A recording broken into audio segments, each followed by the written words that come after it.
Airin mungkin sudah tak lagi cerewet setelah dia mendengar penjelasan panjang YN. Ia memutuskan untuk menginap selama 3 hari meskipun tak bicara apapun, tapi Yen tahu jika gadis itu terus memantaunya secara diam-diam. Yen tidak terlalu menggubris hal itu, tetap bersikap seperti biasa karena memang dia tidak pernah melakukan pemaksaan terhadap Taehyung seperti yang Airin curigai. Ya boya, ayo minum obat lagi. Airin segera menutup majalah yang tengah ia baca. Minum obat? Bukankah kau baru saja minum obat 2 jam yang lalu ya Taehyungi? Tanyanya heran. Yen yang duduk tak jauh dari Airin sudah tampak mati kutu. Bagaimana jika Taehyung sampai keceplosan? Demam opa kan sudah turun, jadi tidak perlu minum obat lagi. Jawab Yen takut-takut ketahuan apa yang sudah ia lakukan pada Taehyung selama 3 kali lagi itu meminum obatnya. Dulu kau susah sekali minum obat, bahkan harus dipegang setidaknya 5 orang dewasa. Itu hal yang sangat sulit. Ucap Airin mengenang Taehyung yang dulu. Sekarang jadi mudah ya, bahkan dia yang minta sendiri. Airin sudah tertawa kecil di sana. Jika Airin tahu sebabnya lelaki itu mencari ketagihan, apa mungkin dia masih bisa tertawa seperti ini? Yen tidak yakin. Yen sudah berdiri dari posisinya duduk dan menghampiri Taehyung di sana. Ayo masuk ke kamar, opa harus tidur siang. Akhirnya sebelum Taehyung bicara lebih banyak lagi. Bibir Yen telah menjadi candu bagi lelaki itu. Alam bawah sadarnya selalu menginginkan hal itu lagi dan lagi. Meminta jatahnya hampir setiap hari ketika mereka bangun di pagi hari atau hendak pergi tidur. Hari ini menjadi hari terakhir Airin menginap. Gadis itu berpamitan pulang saat hari sudah sore. Merasa heran karena Taehyung tak lagi merengek memintanya untuk tinggal lebih lama, karena biasanya lelaki itu paling keberatan saat berpisah dengan Airin.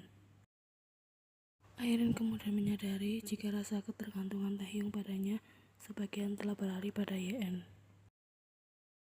Aku mungkin belum bisa menerima alasan mengapa kau bisa mencintai Taehyung secepat ini, tapi jangan pernah memakai cara curang untuk menjauhkan kami berdua, ucap Airin sebelum dia masuk ke dalam mobil. Cara curang apa maksud Oni? Tanya Yen tidak mengerti. Seperti ini, membuat dia menjauh dari nunanya. Entah hal apa saja yang sudah kau katakan padanya hingga perlahan Taehyung mulai melupakanku. Tuduh Airin tambah bukti. Apa Oni pantas bicara seperti itu di saat aku bahkan tidak melakukan apa-apa?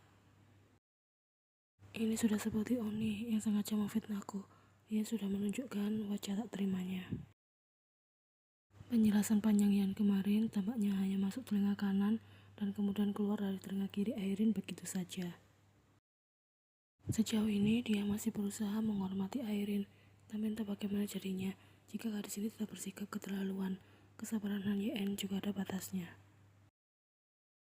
Terserah kau saja, cepat atau lambat yang bersalah akan segera terungkap, ucap Airin. Tidak ada yang salah maupun benar. Jika Taehyung opa dekat denganmu, itu adalah hal wajar. Begitu juga jika dia dekat denganku. Itu juga sangat wajar karena aku adalah istrinya. Mungkin saja dulu saat kau menikah, Taehyung opa juga merasakan hal yang sama. Hanya saja dia tidak terlalu belak-belakan mengungkapkannya seperti yang kau lakukan saat ini. Aku harap Uni tidak melebihi batas, beringat Yen.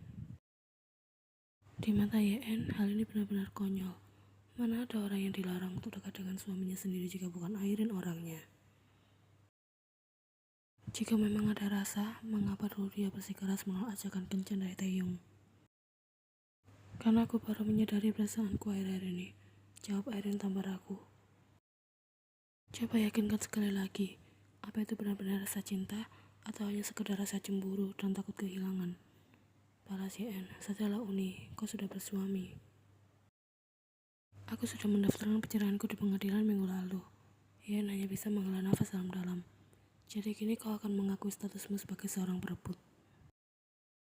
Perebut kau bilang, Airin sudah tertawa mengejek di sana. Sejak awal, Taehyung hanya melihatku. Kau hanya seseorang yang kebetulan hadir di dalam hidupnya. Kau mungkin memang istri sahnya. Namun lebih dari itu, Taehyung berhak memilih dengan siapa dia ingin hidup bahagia. Lanjut Airin. Jangan melakukan hal yang sia-sia, Oni.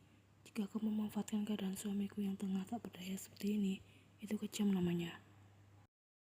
Bahkan jika hanya dengan iming-iming kau akan membelikan Taeyong Opa pizza dan meminta ia menceraikanku, aku yakin Taeyong Opa pasti akan menurutinya begitu saja. Apa ini yang kau sebut berhak memilih dengan siapa dia ingin hidup bahagia? Jelas-jelas ini pilihanmu, bukan pilihan Taeyong Opa. Jika Apaoji dan Omoni mendengar hal ini, aku yakin mereka juga pasti akan menentang impianmu yang satu ini. Setelah mengatakan hal itu, Hien pergi meninggalkan Airin di sana. Ia bahkan tak ingin menoleh lagi menatap wajah wanita egois itu. Saat hari telah berubah menjadi gelap, Taeyong dan Hien menghabiskan waktu bersama-sama dengan duduk dekat perapian sembari membaca sebuah buku dengan berbagai gambar jenis hewan yang bisa Taeyong pelajari. Ular, harimau, singa, burung-burung, dan para serangga adalah hewan yang hidup di sekitar tempat kita. Itu sebabnya Opa harus berhati-hati, ucap Hien menjelaskan. Jika ada ular masuk rumah, apa yang harus Opa lakukan? Tanya Hien mencoba mengetes ingatan Taeyong. Berlari menjauh dan sekarang memanggil Yobo, jawab Taeyong dengan raut polos. Hien sudah tersenyum di sana. Ini pintar sekali. Pokoknya jangan sekali-sekali mendekati ular karena itu berbahaya. Saat lelaki itu mulai lelah, Hien dengan senang hati membiarkan suaminya itu bersandar nyaman di pundaknya. Begitu pula sebaliknya. Aku kira hidup di pinggiran kota adalah hal yang buruk, karena segalanya tampak sulit untuk didapatkan. Tapi ternyata tidak juga, gumam Hien. Yoboya suka di sini? Tanya Taeyong. Hien mengangguk singkat. Ini adalah hidup damai yang sesungguhnya. Taeyongnya juga suka karena ada Yoboya di sini, balas Taeyong. Hien tersenyum mendengar jawaban polos Taeyong. Antara aku dan Airin Oni, siapa yang Opa pilih? Airin Nona, balas Taeyong tanpa pikir-pikir lagi. Hien sudah menunjukkan raut kecewanya di sana. Kekuatan waktu memang tidak bisa dikalahkan semudah itu. Namun bukan hal mustahil jika untuk diubah di kemudian hari. Siapa yang lebih Opa sayangi? Airin Oni atau aku? Airin Nona. Seharusnya ia tidak bertanya lagi jika sudah tahu ujung-ujungnya hanya akan membuat kecewa. Padahal setelah menikah dan hari-hari berikutnya, aku yang akan merawat Opa. Cibir namun Taeyong tidak menanggapi hal itu. Tapi tidak apa-apa, Hien sudah bertekad kelak jawaban Taeyong akan berubah menjadi Han Hien atau mungkin Yobo.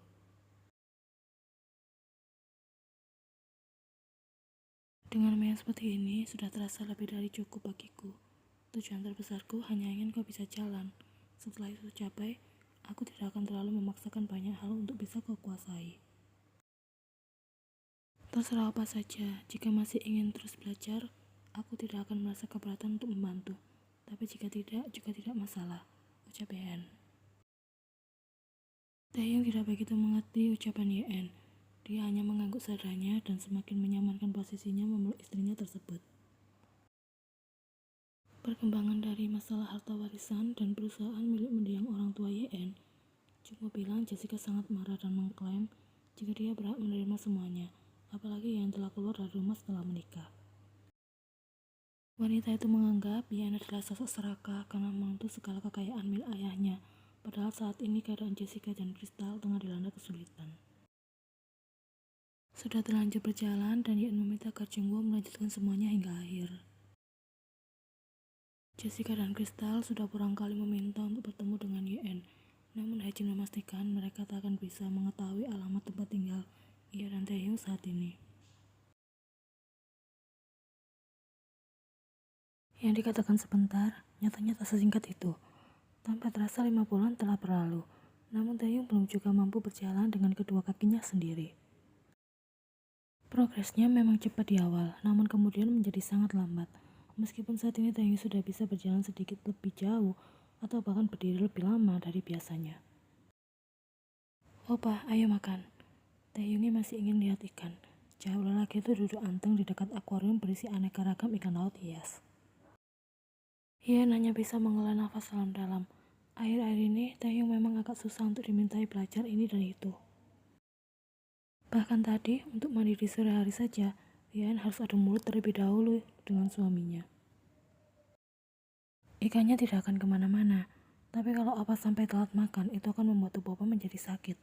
Ian sudah menggandeng tangan suaminya itu, namun segera Taehyung tepis. Ian tersentak dengan tepisan yang cukup kasar itu. Sejak kedatangan Airin kala itu, hampir setiap bulan gadis itu datang membesuk dan menginap setidaknya 3 hari untuk memantau keadaan Taehyung. Bukan berburuk sangka, hanya saja selalu seperti ini. Setelah kedatangan Airin, Taehyung akan menjadi pembangkang dan cenderung kasar. Lelaki itu pernah menendang bak kecil berisi air hangat untuk merendam kakinya, memecahkan piring berisi menu makan siangnya karena protes tidak ingin makan sayuran, melempar gelas susu coklatnya, atau bahkan membanting vas bunga ketika suasana hatinya tengah buruk. Kalau Opa sampai jatuh sakit, aku tidak mau mengurusi Opa ya, ancam gadis itu, namun Taehyung tetap bergeming. Ujung-ujungnya, Yeon harus datang mendekat membawa nampan berisi makanan. Padahal selama ini ia selalu mengajarkan pada Taehyung untuk melakukan segala sesuatu pada tempatnya. Hanya kali ini saja, besok Opa harus kembali makan di ruang makan, omel Yeon, namun lelaki itu mengabaikannya. Yeon sudah berdecak kesal. Sepertinya dia harus bicara pada Airin, meminta gadis itu berhenti datang kemari untuk sementara waktu. Jangan anggap Yeon hanya asal tuduh.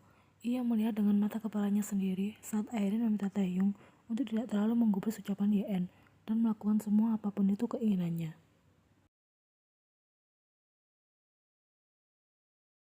Opa, ayo tidur, ini sudah lewat dari jam 10 malam. Ajak Yeon sudah merebut remote TV dari tangan Taehyung. Ia hendak mematikan TV tersebut. Kembalikan, Taehyung berontak merebut remote itu dari tangan sang istri. Dia memakai tenaga penuh saat melakukannya, hingga membuat Yeon hampir terjatuh di sana. Opa, sentak Yeon kesal. Taehyung benci Yobo. Teriak lelaki itu kemudian membanting remote TV di dekat kaki Yeon yang membuat gadis itu merasa syok. Kenapa Yobo selalu marah Taehyung? Tidak seperti Airin Nuna yang boleh melakukan apa saja yang Taehyung mau. Taehyung, Opa, tunggu. Yeon sudah mengejar Taehyung yang mengayuh kursi rodanya di dekat tangga menuju lantai dasar. Sudah sebulan ini Yeon memang meminta Taehyung naik dan turun tangga agar kedua kakinya semakin terbiasa dan tidak terus tergantung pada lift. Hal ini juga yang sangat Taehyung benci, tapi Yeon harus tetap melakukannya meskipun sebenarnya ia juga tak tega. Opa, ayo bicara sebentar, ajak Yeon sudah meraih kursi roda Taehyung di sana. Sebelum bicara pada Airin, ada baiknya Yeon mencari sedikit fakta dari Taehyung terlebih dahulu, sekalipun Yeon yakin jika sedikit banyak perubahan sikap Taehyung adalah pengaruh dari Airin. Taehyung tidak mau. Sebentar saja.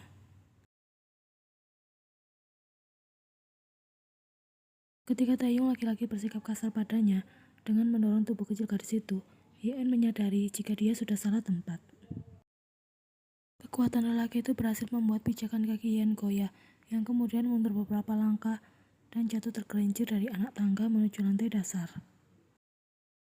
Gadis itu terjatuh dengan kepala yang membentur lantai, hingga membuatnya seketika itu juga kehilangan kesadaran. Yeon bahkan tak bisa mendengar suara Taehyung yang memanggil namanya berulang kali dengan panik.